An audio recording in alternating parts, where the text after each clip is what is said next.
Hello, it's Julie from Spellbound and welcome to the second video in our short series about how to make these wonderful beaded bead tassels. Now in the first video I showed you how to convert a plain wooden bead like this one into a wire mesh covered bead like this to give us a stitchable surface. And this stitchable surface allows us to create these wonderful top beads for our beaded bead tassel. Now because it's a stitchable surface where we can take a stitch in any direction, we can either embroider on with beads, we can add yarn and thread, we can do applique, we could stitch on a piece of old jewellery. You might have a length of beaded chain or beaded rope or an old bracelet you'd like to apply to it. But today I'm going to be showing you how to do this technique. Now this is an embroidery technique very similar to backstitch. We're going to be backstitching on lots and lots of seed beads in wonderful toning colours and accenting them with extra special bits of sparkle or beads that tone in with our seed bead selection. Now that's one option.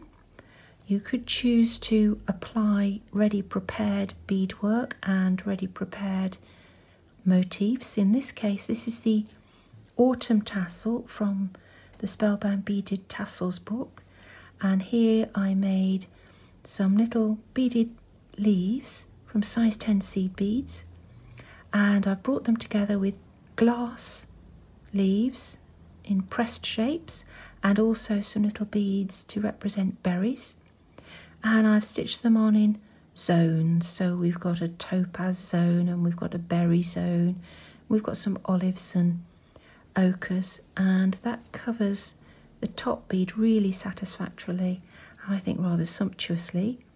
And I've picked up the same colours and the same beads at the end of the tassel strands. So we're thinking about the overall design as we're working as well. This one here is done with yarn. So we've got yarn that's been couched all over the surface to cover the wire and then accented with little buttons. I think that's really rather fun. But it could be little flower beads, it could be sequins you stitch on, there could be a combination of buttons, yarn, beads, whatever you want to do, as long as it's fun to do and you've got those supplies to hand. Now I'm going to clear these away and show you my bead selection to do our beaded bead. If you've seen the first video, you'll know that I'm working to a landscape theme, and this region of my beaded bead tassel is going to be the colours of distant misty mountains. So I've got purples, I've got some sort of oily greens and a little bit of olive too. Now I've set out my seed beads so I can see the colours and how they work together, and I've actually got 9 different seed beads there. I might need a few more, I might need a few less, I'm not sure yet. I'll see how it goes. Now I've got different sizes, I've got 6s, 8s, 10s, 11s will be fine too, as will 15s, but with 15s you'll need to take a lot more stitches, so I would suggest sticking to this sort of mid-range seed bead sizes.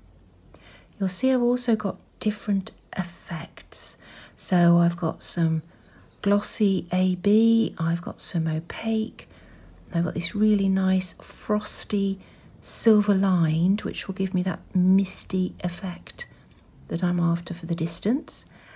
I also got some semi-translucent and I've got some high gloss. I'll see how it goes. I've got more beads that I can introduce if I want to, and I can always take some away. In addition to my seed beads, I've got a selection of slightly larger beads from 4mm up to about 10mm that I might want to include to give more texture.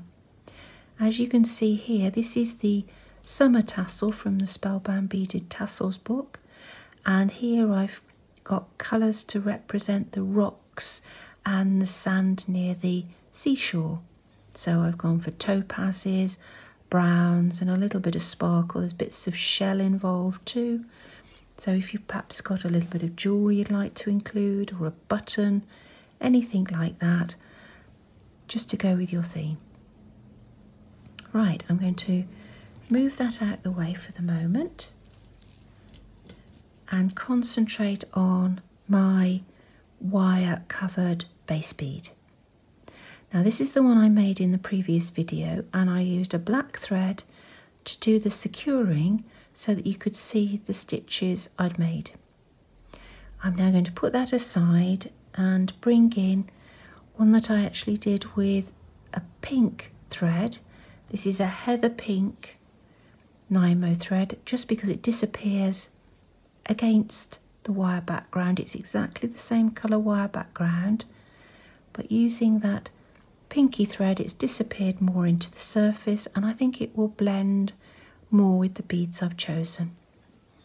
And I've prepared my needle with about 1.5 meters of single thread this time, back to single thread because it makes the stitching much easier. I'm also going to reinstate my knitting needle. Now we use that to help keep the hole while we were threading, while we were assembling the skin of wire over our plain wooden bead. I like to keep it in place because then I know the hole integrity is always maintained, and it also gives me a good visual clue so I know just at a distance how far I am from the holes, top and bottom. It's very easy without this in place to go way off and you'll suddenly find you're right down at the hole when you intended to be around about here with your decoration. Personal choice, but by choice I would keep it attached. Now I'm going to do an undulating pattern that spreads around the bead in an up and down manner. So I don't need to pre-plan anything particularly, although you might want to mark out the first row. If you'd like to, a marker pen will do the job, and you can just draw in an undulating line. We just want the beginning of the line to match up with the end of the line. I'm going to do it freehand because I'm not sure I can make that match up with a pen any easier than I can make it match up with a thread. But that's just the way I'd like to work. Alternatively, if you want to break it down into zones, perhaps you're doing something a bit more like the autumn tassel here, where we've got definite zones where we've got blocks of glass leaves and blocks of beaded leaves. You might want to just break down the area with a different coloured thread, which you can remove later. So here, for instance, this is from the cottage garden tassel. It's a green background, and I broke it down into 4 sections with a red thread, so I knew if I put different coloured flowers into this section, if I replicated the same number of flowers and motifs in that section and that section and that section, when I'd finished, I'd end up with something that was relatively evenly covered, and then I can just remove the red thread and it won't show. Right, enough about preparation. Let's get beading. So I've prepared my needle, as I said, and I'm going to start with a double stitch. So I'm going to just a back stitch, just as you'd start any sort of hand sewing. Obviously with beading we use a keeper bead or a stopper bead, but there's no need for that when you're stitching onto a surface. Now I'll trim that end in a minute once I've made a couple of stitches, just so I know that that end is well anchored. I'm going to start by doing an undulating line around this bead, and I'm going to start with the largest of my seed beads because that will give me a really definite line all the way around. I'm going to start with 2 beads, and I'm going to take a running stitch and I'm going to come up the same distance along through the mesh. So we start with a running stitch, and now we're going to work in back stitch. So I'm going to put on 2 beads, which I hope is the right amount between where my needle emerged and my last bead. I'm going to go back through the last bead of the previous stitch,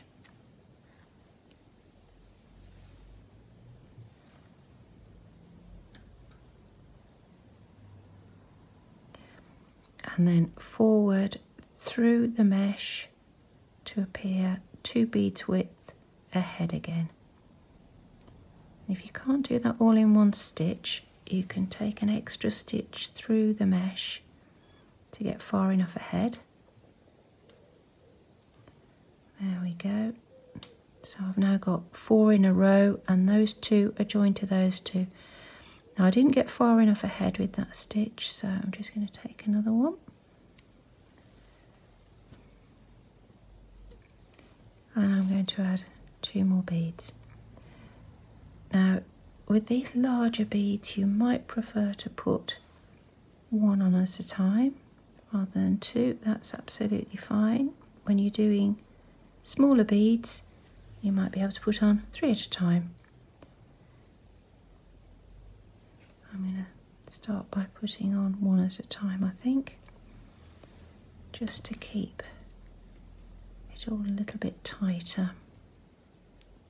So I've put on 1, I've come back through 1, and now I'm going to pass the needle forwards, leaving a little gap for my next bead.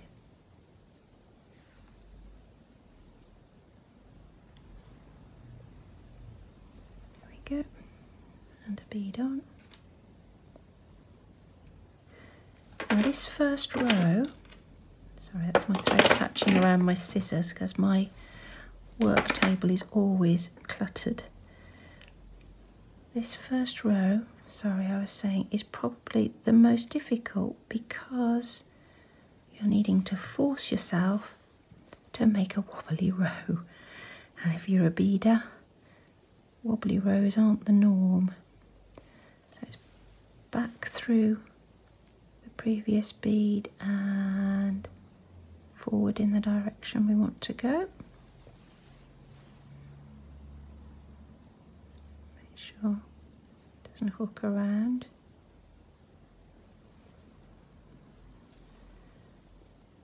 And so on. So it's a bead on, back through the previous bead, and as you can see we're getting towards the bottom hole in the main bead now.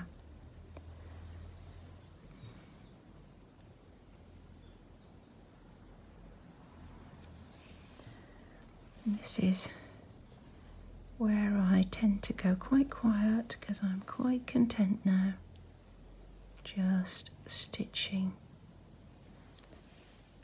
Now I've come downwards and I'm going to head upwards again because I want a nice undulating line, because I'm trying to replicate the look of mountains and hills in the distance. It might be that you want to do a slightly more geometric pattern, or you might want to plan out zones and perhaps work with bugle beads and make an Art Deco sharp looking pattern. But to be honest, I'd stick to nature because nature is a little bit more forgiving. If you're doing a wobbly up and down line, it's up to you how wobbly and up and down it is. If you're trying to do something precise, like a straight line, and it's ever so slightly not straight, it really shows. Okay. Oops. was my work lamp I hit then. Told you, once I'm in the stitching zone, I switch off to my environment and the world goes on without me really worrying about it. You can see I'm starting to get that undulation. Now I'm going to complete this row and I'll come back and show you how to neaten it up. Right, I've worked all the way around, taking the line up and down and up and down, and I'm nearly there. I've got a little gap left, so I'm going to put in one more bead.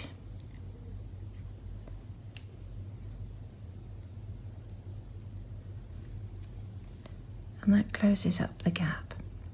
Now at the moment it's quite smooth. I've had a bit of practice at doing backstitch, so it's not too uneven, but to strengthen it and to pull it into line, I've come out of this little space here, so I'm going to go through all of the beads just in a line, and this is very satisfying because it makes them all come into neat order, which if you're a beader or a stitcher, embroidery or dressmaking, we all know it's really nice when it's all nice and smooth.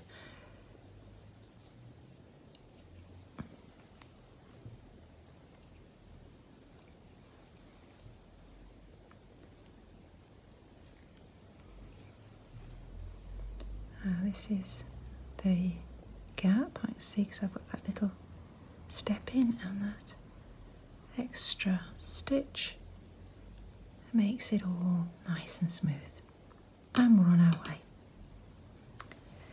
Right, now the next row I'm going to add in this size 8 seed bead. I'd just like to make another relatively substantial line around here to start dividing the whole surface up into compartments. Now when I say compartments, what I want to do, if we go back to have a look at this one, you can see that's the original main line all the way around, and then the other rows sort of follow, but then they diverge to leave a little space there for an extra bit of embellishment. And the same here, you can see the gold line coming along, it's parallel to the main line, and then it comes away and it allows us to put in more detail to start another row, and then it'll come back up and meet here. So we've got a compartment there where we've managed to put in some straight row, well not straight rows, but some plain rows, and then make smaller areas to put in our embellishment. So if you like, it's a bit like we're doing that. We're going away and coming together. So I'm going to start with a little back stitch just to make sure that the thread where it comes out of the last bead is nice and secure.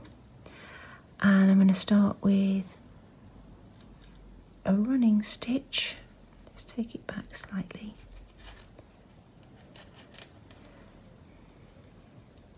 It's the joy of this wire. You can just take a stitch in any direction and it will hold. I'm going to start with 2 beads on. I'm going to start parallel to my first row. So there's my first running stitch, which is how we start off the back stitch, and then 2 beads on, back through the previous one and forward through the mesh to emerge a little distance past. And I think I can probably put these on 2 beads at a time. I did find putting the size 6s on that 1 bead at a time was actually quicker because it was easier to maintain the tension.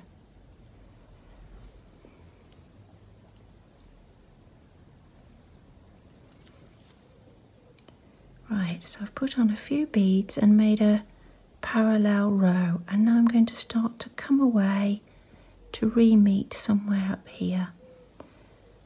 So because I'm taking a bit of a corner, I'm going to just add beads singly because it's easier to control. So it's one bead on, back through the last bead of the previous stitch, and then forward to merge about one bead's width ahead. And here we go.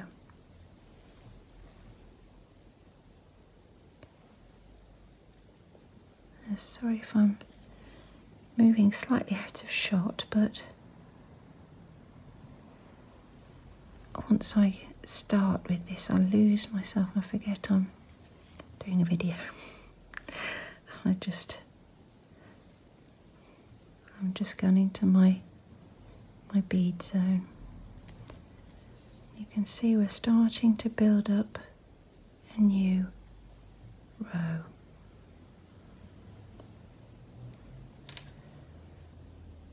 It's a bit gappy, so I'm going to put 2 beads on the next stitch just to force a little bit more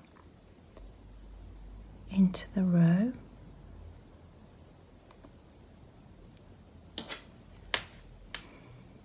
That's better.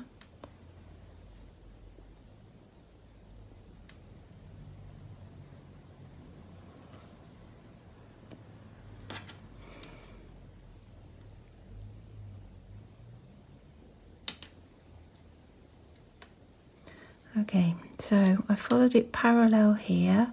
I've moved away to leave a little pocket where we can put in smaller seed beads perhaps, or a couple of our sort of encrusting beads. And now I'm moving back towards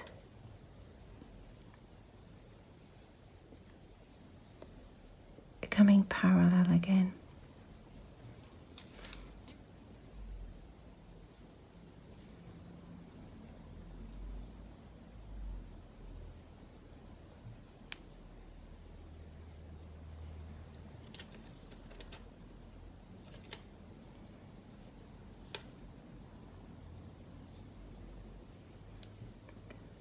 There we are.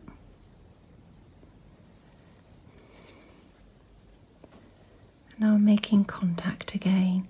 So I'm going to run parallel for a short distance and move away and then back to join up with the start of my row again.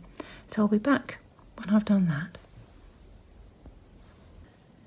Now I started here, I worked all the way around up to near the top hole, and I've come back to my join. So I take the knitting needle out, you can see it's a sort of a wibbly wobbly line, and it's come together with the first line of size 6s twice. It might have come together 3 times, it might have run parallel all the way around. There's no right or wrong, but what I'm trying to do is create a couple of pockets and to start to divide the bead into smaller zones. So I'm now going to pass through all the beads I've just put on.